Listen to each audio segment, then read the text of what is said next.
What is the first step people need to take if they're looking to get a divorce?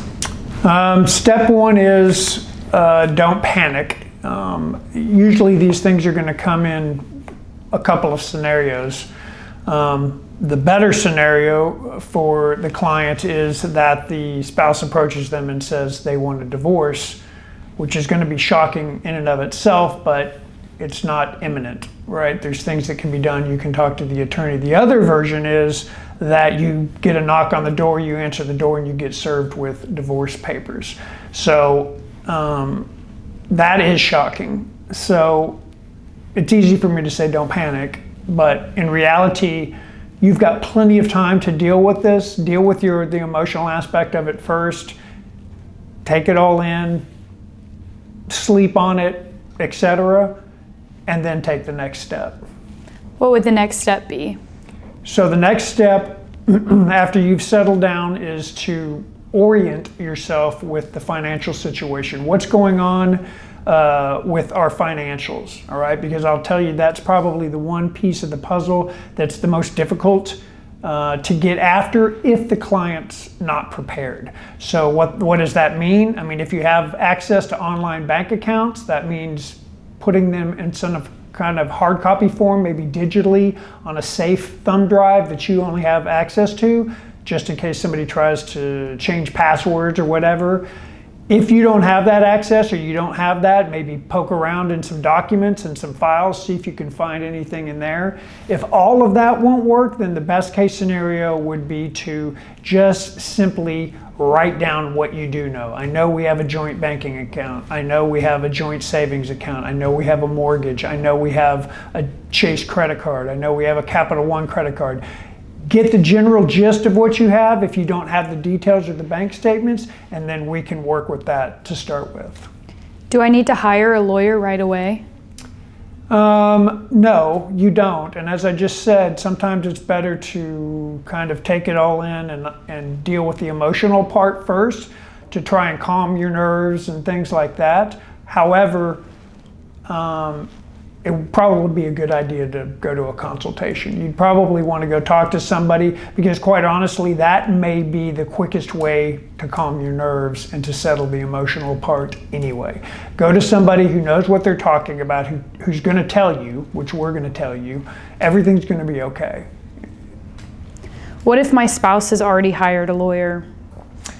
If your spouse has already hired a lawyer, so that's more like the second version where you get a knock on the door and they hand you paperwork, or maybe your spouse brings it home and says, I filed for divorce, and tosses the paperwork at you. You're going to want to get a consult again, but you're probably going to want to go ahead and hire an attorney. And the reason I say that is because that's the time where you know they're getting advice on you need to do this or you need to do that. You're probably going to need the same information in reverse.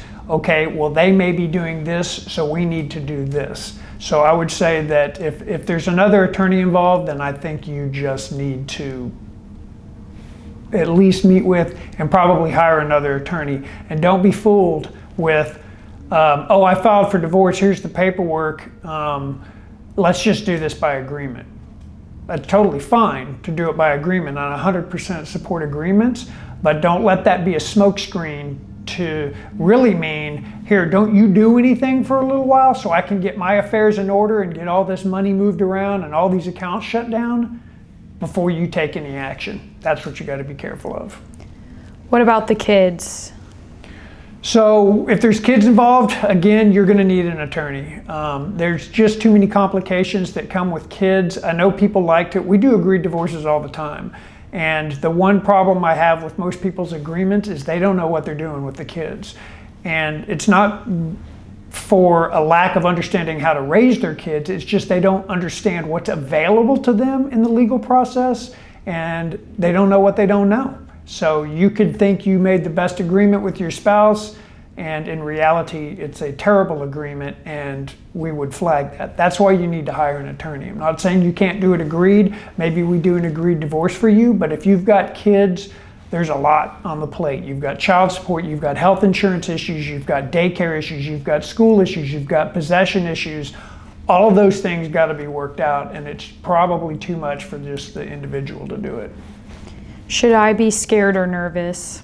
You should not. No, I like people to try to separate the emotions from the legal aspect of it, because if they can do that, the cases will go much smoother for them. It's when the emotions get intertwined with the legal decisions and the decisions regarding your case, that's when things get crazy. But no, you should not be nervous or scared. There is somebody out there, your attorney, that's going to protect you. They're going to protect your interests. They're going to look out for you. They're going to make sure you get the best deal that you can get. And more importantly, they're going to put all the options on the table for you so that you know the choices. So the statement I made, you don't know what you don't know, that goes away, because now you do know. And now you can make some educated decisions.